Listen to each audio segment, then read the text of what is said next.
Mon, lo ngapain waktu sujud? Kepala lo gosek-gosek gini. Ya gue kan pengen kayak orang-orang, Del. Maksud lo? Udah gak usah lo pikirin. Lakum dinukum waliyadin. Tahu lo.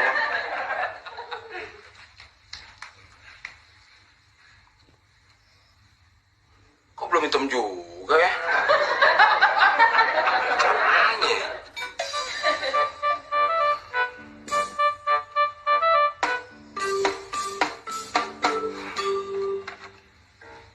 Ini solusinya.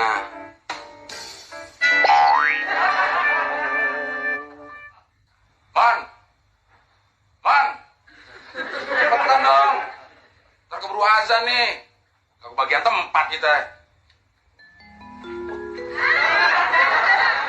Dari kiri lo, Mon.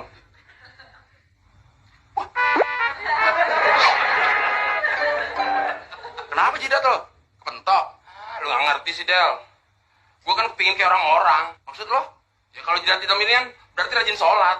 Oh, jadi waktu lo sholat gesek-gesekin pala supaya jidat lo hitam. Iya. Ketika melihat seseorang dengan tanda hitam di jidat, hal pertama yang mungkin terlintas adalah anggapan bahwa orang tersebut sangat rajin dalam menjalankan ibadah sholat. Bahkan selama ini, adanya tanda hitam di jidat seorang muslim sering dimaknai sebagai tanda kesalehan dan dalamnya tingkat ketakwaan. Namun, benarkah demikian? Sebetulnya, munculnya tanda hitam pada jidat bisa disebabkan oleh gesekan yang dihasilkan oleh kontak berulang dari dahi dengan sejadah di saat sholat. Namun tentu saja, itu tidak menjadi tanda akan kesalehan dan dalamnya tingkat ketakwaan. Sebab, ketakwaan dan kesalehan yang sesungguhnya selalu diukur dengan baiknya akhlak, moralitas, dan tingkah laku. Malahan, adanya tanda hitam di jidat sangat tidak disukai oleh baginda Nabi. Dalam sebuah hadis yang diriwayatkan oleh Anas bin Malik dijelaskan bahwa Rasulullah Shallallahu Alaihi Wasallam bersabda yang artinya, "Sungguh, aku marah dan tidak menyukai seorang laki-laki yang ketika aku melihatnya terdapat bekas sujud di antara kedua matanya." Dalam hadis lain yang diriwayatkan oleh Imam Al-Baihaqi dituturkan bahwa Abdullah bin Umar, salah seorang sahabat terkemuka, tidak menyukai adanya bekas hitam pada dahi seorang muslim. Suatu hari, ada seseorang yang datang menemui Ibnu Umar. Setelah orang tersebut mengucapkan salam, Ibnu Umar bertanya kepadanya, "Siapakah Anda?" Orang tersebut menjawab, "Aku adalah anak asuhmu."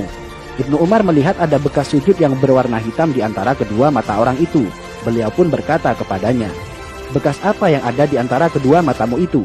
"Sungguh, aku telah lama bersahabat dengan Rasulullah, Abu Bakar, Umar, dan Utsman. Lalu, apakah kau melihat ada bekas tersebut pada dahiku?" Hadis riwayat Al-Baihaqi. Masih dari Ibnu Umar, suatu waktu beliau melihat seseorang yang pada dahinya terdapat bekas sujud. Ibnu Umar berkata, "Wahai hamba Allah, sesungguhnya penampilan seseorang itu terletak pada wajahnya. Karena itu, janganlah engkau memperburuk penampilanmu." Hadis riwayat Al-Baihaqi. Dalam hadis lain dijelaskan bahwa suatu ketika Abu Darda melihat seorang perempuan yang pada wajahnya terdapat kapal seperti kapal yang ada pada seekor kambing. Beliau lantas berkata, "Seandainya bekas itu tidak ada pada dirimu, tentu lebih baik." Hadis riwayat Al-Baihaqi. Dari Humaid bin Abdurrahman, ia berkata, "Aku berada di dekat As-Sa'ib bin Yazid ketika seseorang bernama Az-Zubair bin Suhail bin Abdurrahman bin Auf datang. Melihat kedatangannya, Sa'ib berkata, 'Sungguh dia telah merusak wajahnya. Demi Allah, bekas di dahi itu bukanlah bekas sujud.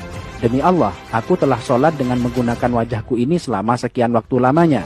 Namun, sujud tidaklah memberi bekas sedikit pun pada wajahku." Hadis riwayat Al-Baihaqi. Sampai di sini, mungkin ada yang bertanya, lantas bagaimana pengertian ayat yang menjelaskan bahwa bekas sujud merupakan tanda seorang mukmin yang nampak melalui wajahnya? Menjawab pertanyaan ini, terdapat penjelasan dari Imam Al-Baihaqi yang dituangkan dalam kitab Sunanul Kubronya. Dari Mansur, ia berkata, "Aku bertanya kepada Mujahid tentang maksud dari firman Allah, tanda-tanda mereka tampak pada muka mereka dari bekas sujud. Apakah yang dimaksudkan adalah bekas di wajah?" Mujahid menjawab, "Bukan, bahkan ada orang yang kapalan yang ada di antara kedua matanya bagaikan kapalan yang ada pada lutut unta. Namun, dia adalah orang yang bejat. Tanda yang dimaksudkan adalah kekhusyuan." Hadis riwayat Al-Baihaqi.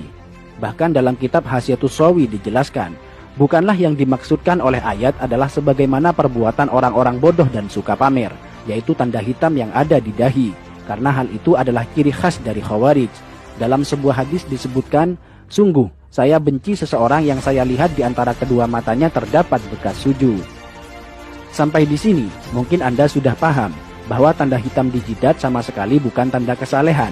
Alih-alih tanda kesalehan, justru tanda tersebut sangat dibenci oleh para sahabat dan tabi'in karena dikhawatirkan akan menimbulkan riya pada pemiliknya. Dan perlu dicatat bahwa orang yang mengaku rajin dalam bersujud namun terdapat bekas hitam di dahinya, itu artinya ada yang salah pada gerakan sholatnya. Karena seharusnya muka orang yang rajin bersujud akan tampak bercahaya dan berseri-seri, bukan sebaliknya menjadi kapalan dan menimbulkan bekas hitam. Biasanya dia menjadikan dahinya sebagai tumpuan, bukan tangan dan kedua lututnya. Padahal cara sujud yang benar adalah sebaliknya, yaitu menjadikan kedua tangan dan lutut sebagai tumpuan.